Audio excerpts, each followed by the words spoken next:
이번 최고위원 선거에서 각본 없는 드라마를 연출하신 분이죠. 현재 법사위에서 열심히 활동하고 계시는 전현희 최고위원을 모시고 명품백 수수 사건의 본질에 대한 특강을 청해 듣도록 하겠습니다.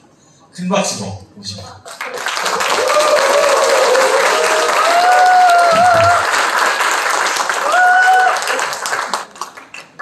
전현희! 전현희! 전현희! 전현희! 전현희! 감사합니다. 법사위 화이팅!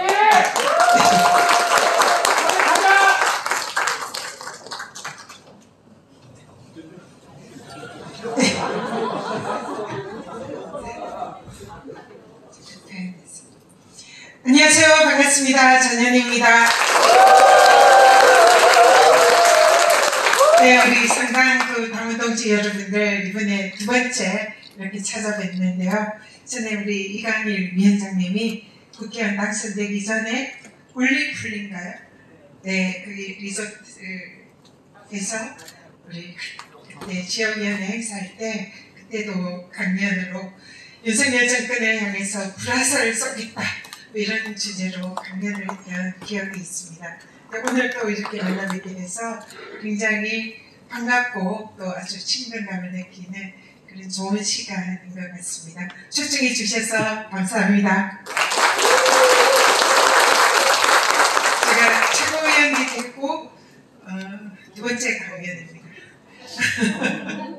우리 이강일 의원님께서 입도 선배를 하셨습니다. 사실 오늘 가야 될 장수가 많은데 보궐선거 지원도 가고 이렇게 해야 되는데 다 취소하고 달려왔습니다.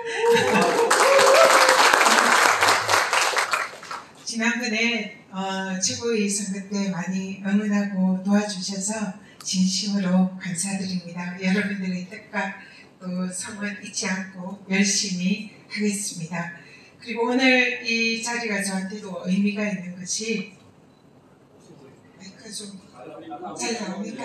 네, 그 민주당의 노동존중 실천단이라는 그런 이제 한국노총과 민주당 국회의원들이 함께 연대를 해서 노동의 가치를 실현하고 국회에서 지원하는 그런 단체랄까 뭐 그런 게 있습니다. 근데 내일 출범식을 합니다. 그래서 민주당 국회의원 53분이 실천단의 단원으로서 활동을 하고 그 단장이 이제 바로 제가 단장으로 내일 출범식을 합니다. 네. 그래서 노동의 가치 실현과 우리 노동자들의 권익 향상을 위해서 민주당에서 책임지고 그 역할을 해야 되는 그런 입장인데 오늘 이 청주상당의 노동위원회 또 출범식에 함께하고 강연도 하게 돼서 개인적으로도 굉장히 뜻깊게 생각을 하고 다시 한번 우리 노동의 가치와 그리고 노동의 그런 권익 향상 이런 부분에 제가 어떻게 힘이 되어 드릴까 이런 생각을 하는 그런 소중한 자리가 된 것 같습니다.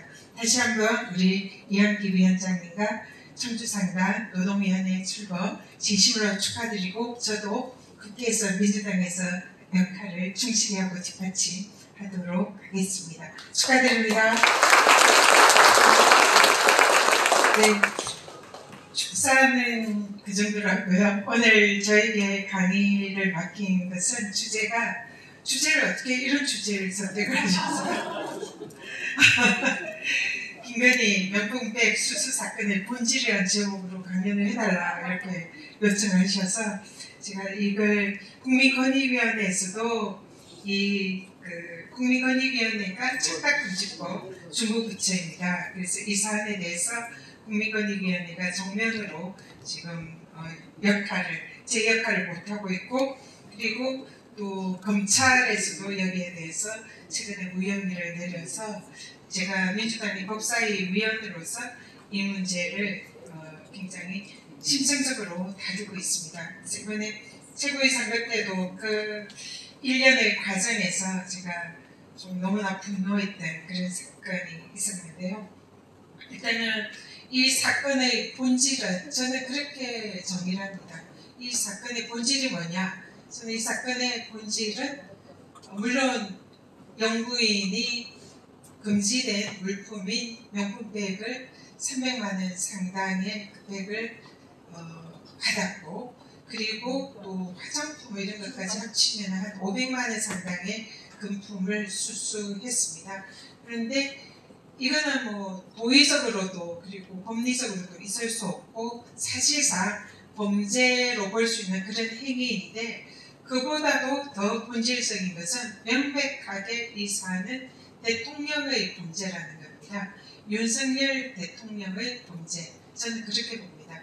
그런데 대통령의 범죄는 헌법과 법률 위반이면 탄핵 사유받을 수가 있죠. 그렇기 때문에 이 사안에 대해서 그 본질을 흐리기 위한 다양한 그런 시도가 있었고, 그것에 앞장선 것이 권익이나 검찰과 같은 국가기관이었다. 그래서 윤석열 대통령의 탄핵 사유에 해당될 수 있는 헌법과 법률 위반, 이것을 덮기 위한 윤석열 정권의 사실상의 고의 무사 행동 대장격으로 권익이나 검찰이 나서서 면죄부를 준 사건이다. 저는 이렇게 규정을 합니다. 그리고 그러한 부분에 관해서 그 과정에서 국민권익위원회의 부패방지국장을 하셨던 너무나 강직하고 또 원칙을 지키려고 했던 한 젊은 국장이 정말 안타까운 희생을 했다. 그렇게 저는 생각합니다. 우리 이번에 이제 돌아가신 김상년 부패방지국장은 제가 권익위원장으로 있을 때 제가 가장 아끼고 존경하던 그런 직원이었습니다. 그분이 생전에 권익위의 부패방지 업무에 굉장히 소신이 있고 또 자부심을 가지고 권익위의 이 부패방지 업무를 좀 더 업그레이드해서 대한민국을 청렴한 대한민국으로 만들고 싶다. 이런 생각을 늘 저한테 얘기하면서 저한테 청렴연수원의 원장으로 좀 발령을 내달라 이렇게 요청하더라고요. 청렴연수원 혹시 아세요? 여기 청주에 있잖아요. 청주에 있는 권익의 이제 산하 기관입니다. 그런데 그 청주에 보내는 것은 사실은 이제 제 입장에서는 우리 권익의 우수한 인력에 제가 같이 일을 할 수 있는 그런 인력을 다른 데 보내는 그런 느낌이 있어서 안 된다. 우리 권익위에서 이 부패방지 업무에 대해서 당신만큼 전문가도 없고 가장 권익위 청렴도 이런 높인 업무에 전문성을 가지고 있는 또 사명감 있는 그런 분이라 절대로 안 된다 이랬더니 몇 달을 졸라가지고 청렴연수원으로 보내달라는 거예요. 그러니까 왜 그러냐 이랬더니 가장 중요한 것은 교육이다. 그래서 공무원들에 대한 반부패 교육을 보다 내시하고 청렴연수원의 원장이 과장급입니다. 그런데 이 청렴연수원을 국가청렴연수원으로 격상을 시켜서 여기를 차관급으로 이렇게 원장을 만들고, 그리고 대한민국의 모든 공직자들이 의무적으로 여기 청렴연수원, 국가청렴연수원에 와서 교육을 받고 또 민간 분야의 이런 청렴 교육도 대행할 수 있는 명실상부한 대한민국 최고의 이런 청렴 반부패 교육 기관으로 만들고 싶다. 그런 역할을 내가 하고 싶고 그것을 깃털을 닦는 역할을 청렴연수원장으로 가서 하고 싶다. 이런 이제 얘기를 계속하면서 저를 설득을 시키는 거예요. 그래서 저도 교육의 중요성을 잘 알고 있고 그런 방향으로 가는 게 맞겠다 싶어서 한 몇 달 동안 그 요청에 대해서 이제 거절을 하다가 하도 그렇게 하겠다고 좀 제발 보내달라 그래서 청렴연수원으로 발령을 했습니다. 그래서 그때 계속 청렴연수원에 있어서 그 업무를 했다면 이런 비극적인 일이 없지 않았을까 그런 생각을 했었는데, 제가 이제 권익이 떠난 이후에 다시 그 분위기로 아마 복귀하라는 그런 발령이 난 것 같아요. 그래서 본인이 그걸 굉장히 그렇게 하고 싶어 하지 않았지만 그래도 위에서 발령을 내리니까 할 수 없이 본청으로 최종으로 다시 돌아갔는데 그런 게 저는 이제 지금 생각하면 너무 안타깝고 정말 좀 너무 슬픕니다. 저는 정말 가슴이 마음이 찢어지는 그런 느낌인데요. 그래서 청주에서 청렴연수원을 정말 국가 청렴연수원으로 격상하고 더 키우고 위상을 높이고 그랬으면 그 고인의 뜻이 그렇게 실현이 됐으면 얼마나 좋았을까 그런 생각으로 오늘 청주에 오니까 그런 생각이 납니다.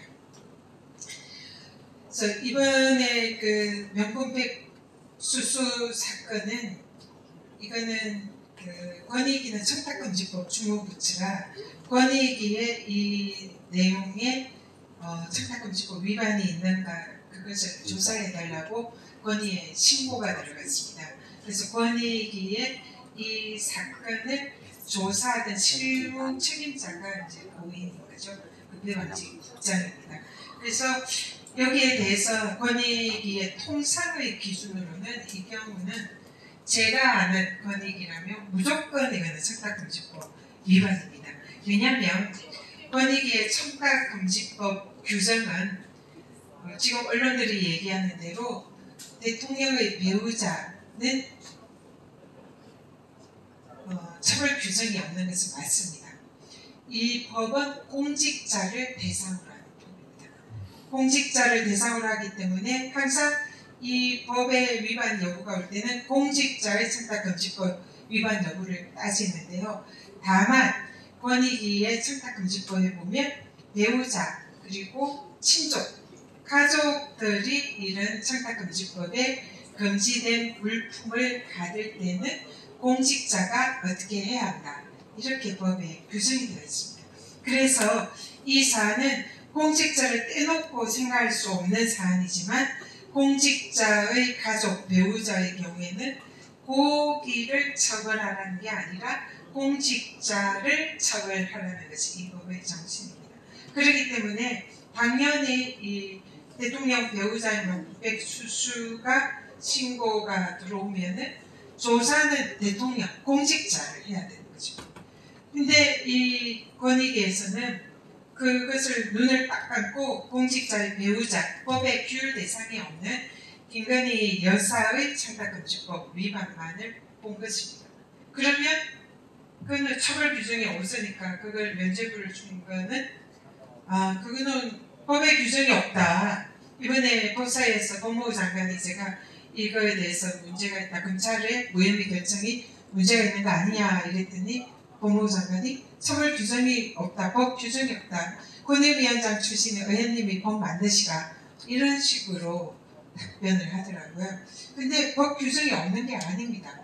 제가 본질이 뭐라고 했습니까? 공직자인 대통령의 범죄라고 했잖아요. 그게 청탁금지법 정신입니다. 공직자는 자신뿐만 아니라 자신의 가족까지 이런 불법적인 뇌물, 금품을 수수하지 못하게 관리 감독할 의무를 공직자에게 준 거예요.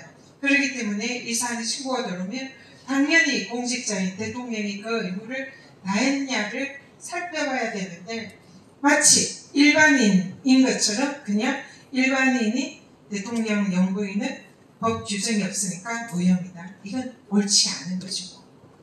그래서 이 문제에 대해서 권익위의 판단은 틀렸다.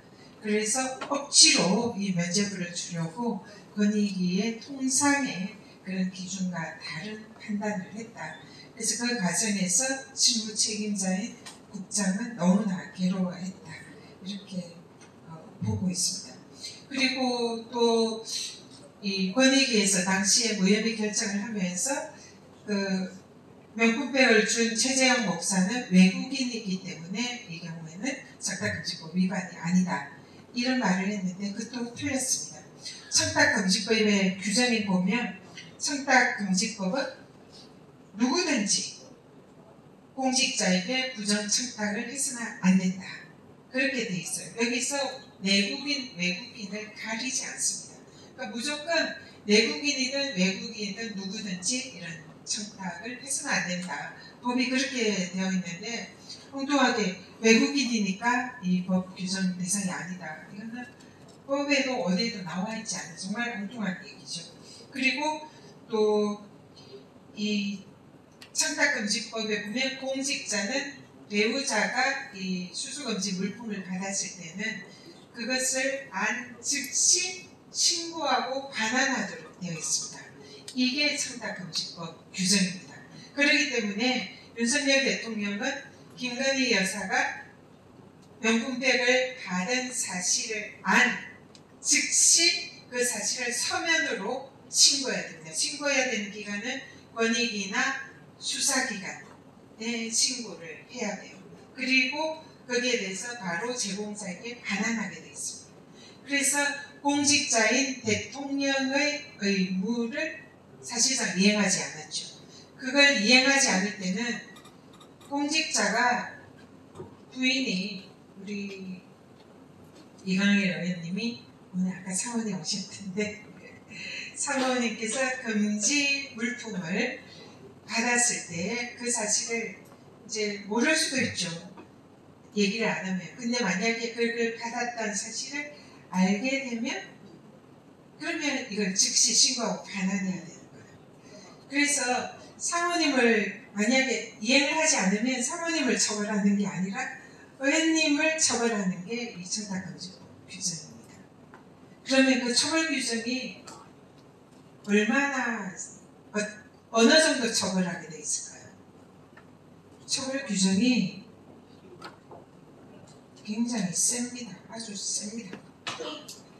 그런 신고와 반환 의무를 하지 않으면 징역 2년 그리고 3천만 원, 2천만 원 이하의 벌금 혹은 이렇게 하도록 되어 있어요. 그래서 그냥 이 법의 정신은 이런 걸 아예 받지 말라는 거예요. 부인도 가족도. 그리고 그걸 받으면 그걸 안공직자 즉각 신고하고 반환해서 그걸 못 받게 가족을 잘 관리하라. 이게 청탁금지법의 정신이에요. 그런데 권익위와 검찰은 이 대통령 공직자 부분을 쏙 빼고 마치 일반인의 부인처럼 취급을 한 거죠. 일반인은 이 법의 규정 대상이 아니에요. 공직자만 규정 대상이 되죠. 근데 엄연히 대한민국 대통령의 부인이 받은 것을 마치 일반인의 부인처럼 그냥 일반인은 이 법이 적용이 안 되니까 면죄부를 주는 이런 식으로 결정을 한 거예요. 그러니까 이 나라의 권익이나 검찰이 얼마나 썩었는지 알 수 있는 거죠. 이게 만약에 야당의 민주당의 국회의원이 이 부인이 이런 일을 했다 이러면 바로 구속할 수도 있는 그런 사안인 거죠. 그런데 이번에 그런 눈 가리고 아웅하는 그냥 일반 국민들 듣기에는 청탁금지법에는 일반인인 배우자의 처벌 규정이 없으니까 면죄부를 줬어. 그럴 수 있겠다 싶잖아요. 그런데 사실은 공직자의 부인이 받았을 때 공직자를 처벌하는 규정이 있다. 이런 부분에 대해서는 사실상 모두가 침묵하고 있는 거죠. 그래서 우리는 그 본질을 정확히 알 필요가 있다. 근데 여기서 그 공직자의 배우자가 이 물건을 받았을 때에 이게 이제 형사처벌 대상이 되려면 조건이 있습니다. 직무 관련성이 있어야 돼요. 대통령의 업무와 직무 관련성이 있어야 됩니다. 직무 관련성이 있나요? 지금 이 사안은? 이 사안은 이 최재형 목사가 그런 식으로 청탁을 했다고 하잖아요. 고 김창준 미 연방하원이 돌아가시면 현충원에 안장을 해달라. 그리고 이분을 국정자문위원으로 위촉을 해달라. 그리고 자신이 관여하고 있는 그 통일TV를 어떻게 방송을 하게 되는 것이 정확하게 기억은 안 납니다만 그 관련된 청탁을 했습니다. 그리고 곧 이어서 청탁을 하고 난 뒤에 대통령실을 통해서 국가보훈부에서 연락이 왔다고 했잖아요. 그래서 이 사안은 보훈부와 행안부의 업무와 관련되어 있는 내용을 청탁을 한 겁니다. 그래서 제가 얼마 전에 법사위에서 이완규 법제처장에게 질문을 했어요. 상임위에서. 이완규 처장에게 국가보훈부의 업무는 대통령의 직무입니까? 질문했더니 이완규 처장이 대통령의 직무 맞다 이렇게 얘기를 하는 거예요. 그러면은 이걸 퍼즐을 맞추면 최재형 목사가 국가보훈부의 업무에 관해서 청탁을 했고 이건 보훈부의 업무입니다. 그리고 국가보훈부의 업무는 대통령의 업무입니다. 사실 상식이죠. 대통령의 업무는 대한민국의 거의 모든 공적인 업무는 사실상 대통령의 직무라고 볼 수가 있죠. 그렇기 때문에 청탁금지법상 배우자가 물건을 받은 게 대통령의 범죄가 되기 위해서는 대통령의 직무 관련성이 있어야 된다. 이게 법 규정인데 여기에 대해서 직무 관련성 부분은 권익위도 눈을 감았고 조사도 안 했고 검찰에서도 이 부분에 대해서 직무 관련성에 대해서 제대로 조사를 하지 않고 그냥 면죄부를 발부를 한 거죠. 그래서 이 사안은 대통령의 직무 관련성이 있는 사안에 대해서 청탁을 했고 그와 관련돼서 명품백 그리고 샤넬 화장품, 양주 이런 것이 건네진 거죠.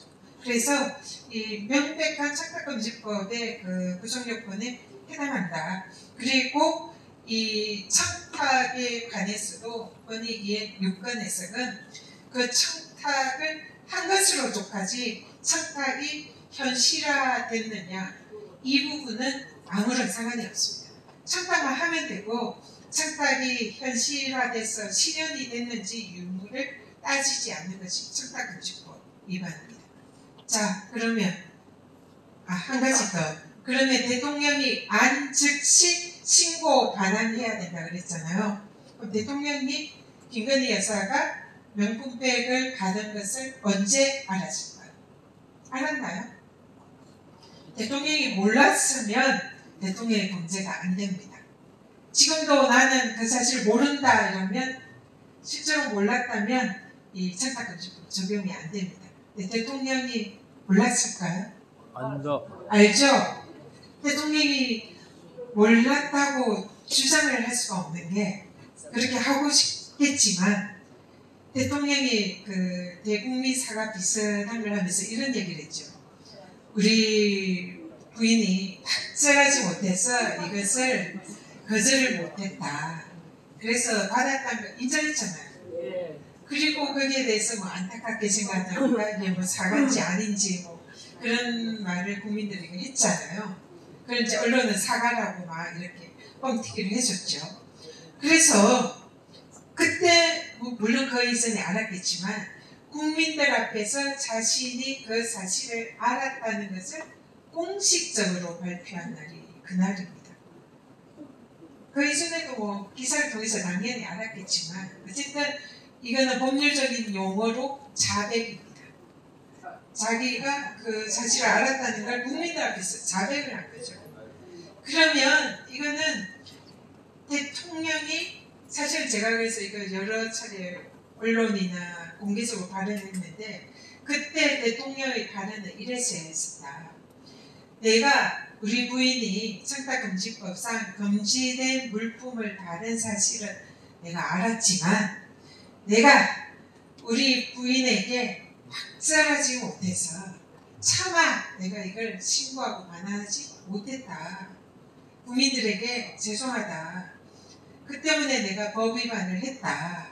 거기에 대해서 내가 책임을 지겠다. 이게 대통령의 책임 있는 발언이죠. 그 발언이 저는 정확하다. 그렇게 발언을 했어야 된다. 주장하는데 어떻게 생각하세요? 맞습니다. 이게 이 사건의 본질입니다. 그런데 이걸 덮기 위해서 우리 법기술자들이 온갖 법기술을 동원한 거예요. 외국인에게는 적용이 안 된다. 외국인에게 받은 것은 국가기록물이다.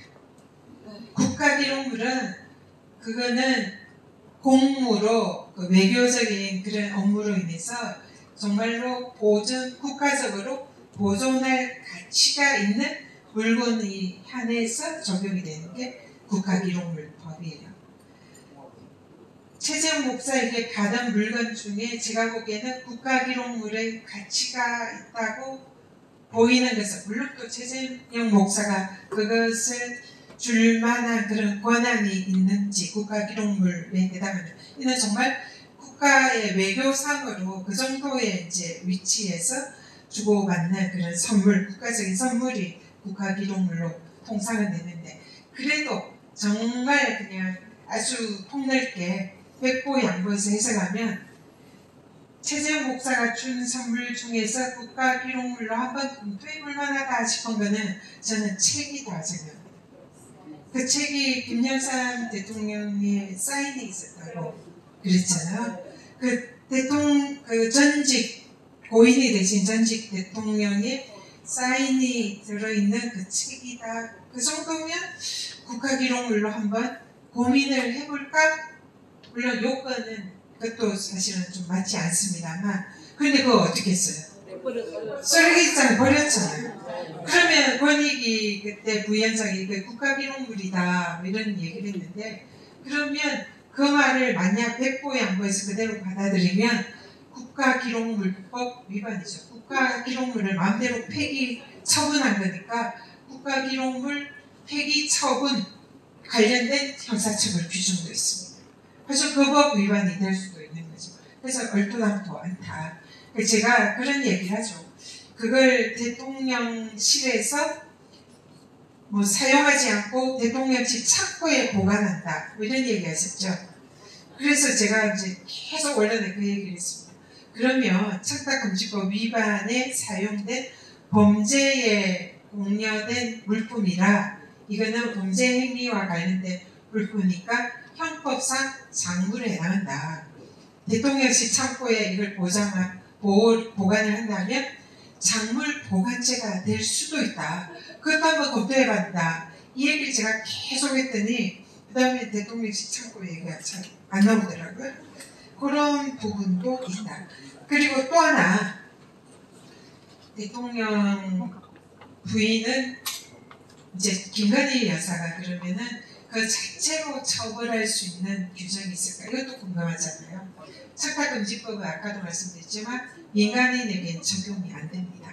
그렇지만 어떻게 보면 이 사건의 가장 국민들에게 비난 가능성이 높은 행위를 한 것은 어떻게 보면 김건희 여사잖아요. 대통령은 부인에게 박제하지 못해서 어쩔 수 없이 신고 반환을 하지 못한 이런 측면이 있는 거고, 물론 그 경우에도 법상 위반이기 때문에 책임을 져야 된다. 저는 그렇게 생각하고요.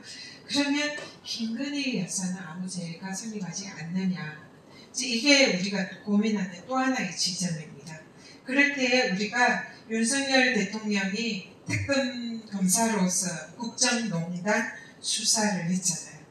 그때 들이댔던 그 잣대를 이 김건희 여사의 명품백 수수에 들이대면 우리는 또 다른 또 참고가 될 만한 이런 법리가 나온다. 그때 박근혜 대통령이 최순실 그 국정농단 사건의 공범에 사실상의 최순실이 받은 그런 금품에 대해서 박근혜 대통령에게 경제 공동체라는 그런 이론을 대면서 이거는 제3자 뇌물죄에 해당한다. 그렇게 수사를 한 사람이 누굽니까? 윤석열. 그 최순실은 박근혜 대통령의 아주 가까운 지인이었죠. 그런데 김건희 여사는 누굽니까? 대통령의 가족이잖아요.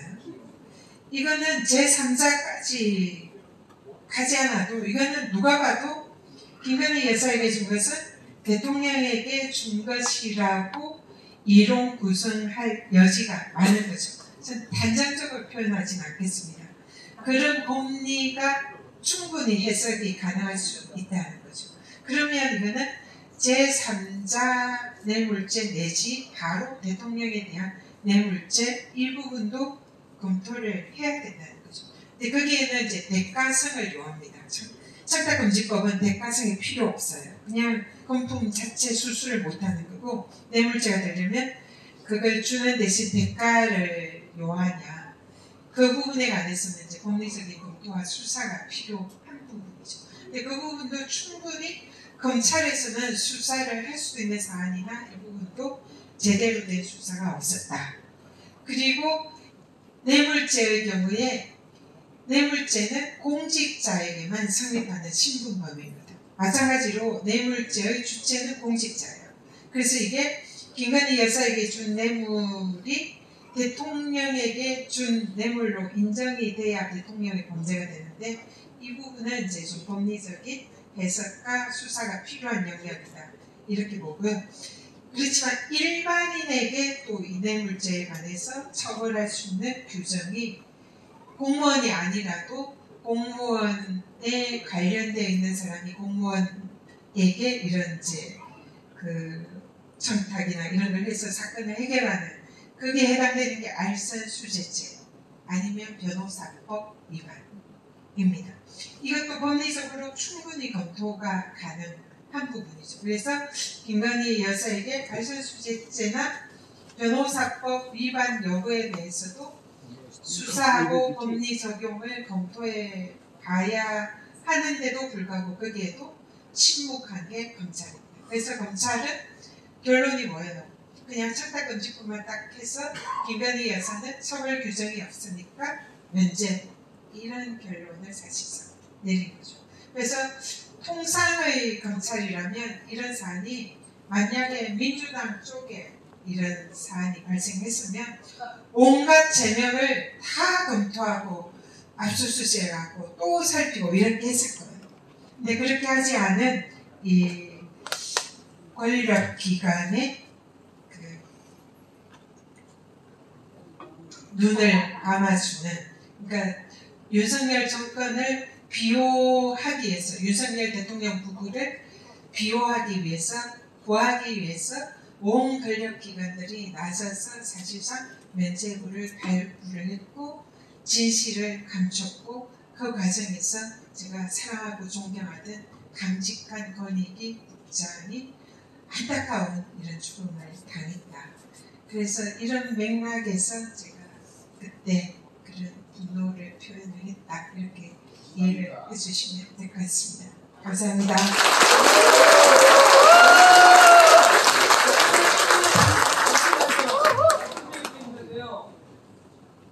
몇 가지 제가 써온 게 있는데 전혀 이 의원님한테 그는 따로 제가 듣겠습니다. 네, 지금 시간이 없는 것 같아요 지금. 네, 감사합니다. 네, 지금까지 명분백 수수 사건의 본질에 대한 특강이었습니다. 다시 한번 큰 박수 부탁드리겠습니다.